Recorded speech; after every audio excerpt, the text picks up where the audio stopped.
دا زما دعوه ده، دعوه د اهل سنت والجماعت علماء دیوبند. بسم الله الرحمن الرحیم.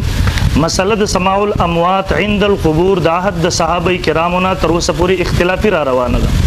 یعنی د صحابو د وخت نه تر اوسه پورې په دې کې اختلاف دی، څوک قائل دي د اورېدو، څوک قائل نه دي.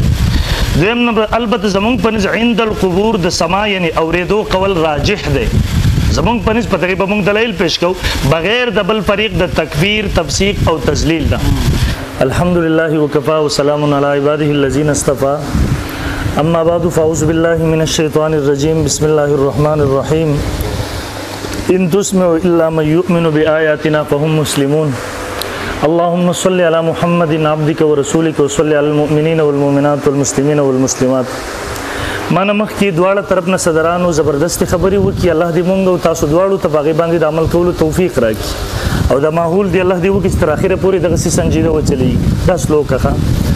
دوی مولوی صاحب زه یو خبره وکم. زمونږ او تاسو په منځ کې ټایم مقرر شو چې به 4 غنټې وي.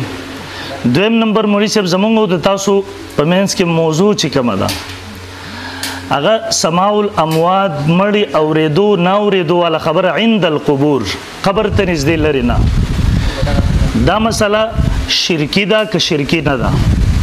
چونکې تاسو د ملګرو نه خبره راغلی و تر اوسه پورې چې څوک وایي چې مړی اوري دا مسله شرکی ده، بدعي ده، مشرکان دي، کافران دي، نعوذ بالله. مونږ د دې طرف نه چون کې په دغه اعتبار سره تاسو د مدعي حیثیت لرئ او دا مسله مونږ وایو شرکی نه ده، مدعي حیثیت لرو. دویم نمبر زمونږ د طرف نه دا مسله د عهد د صحابو نه تر اوسه پورې اختلافي را روانه ده. نو په دغه اعتبار سره مونږ د مدعي حیثیت لرو او تاسو د مدعي حیثیت لري چې تاسو هغه اختلافي مسله نه تسلیموي. نو په دې موضوع به خپل داوم به ان شاء الله العزیز وي مې زمين وجهین مدعي ما. دویم نو مولوی صاحب موضوع به زمونږ دغه عند القبر. ادي وجنه زبر مولوی صاحب نم دلیل هغه غواړم چې د دعوی سره تعلق وي.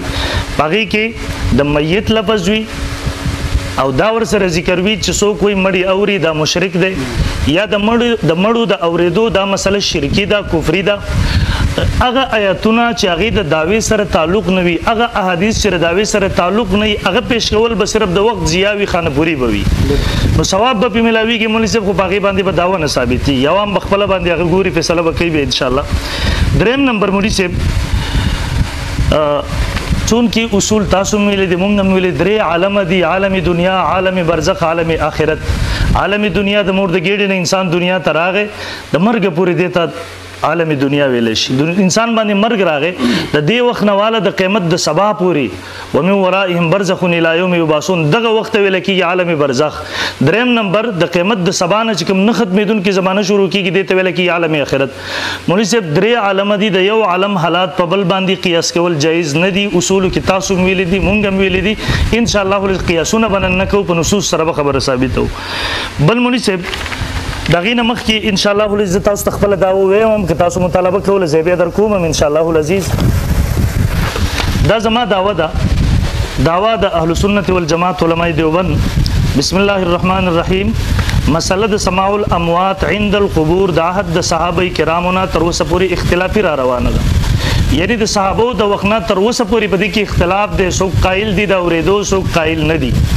دویم نمبر البته زمونږ په نس عند القبور د سماع یعنی اورېدو قول راجح دی. زمونږ په نس په تقریبا موږ دلایل پیش کوو بغیر د بل فریق د تکفیر، تفسیق او تذلیل ده.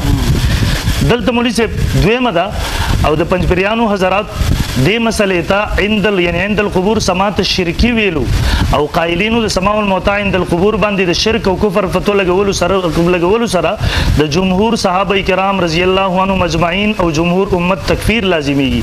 د دې وجنه د پنځپری حضراتو دغه فتوا او مسلک مستلزم دی کفر لره. ان شاء الله ورزو په دغه باندې مخکې تفصیل به پیش کوم.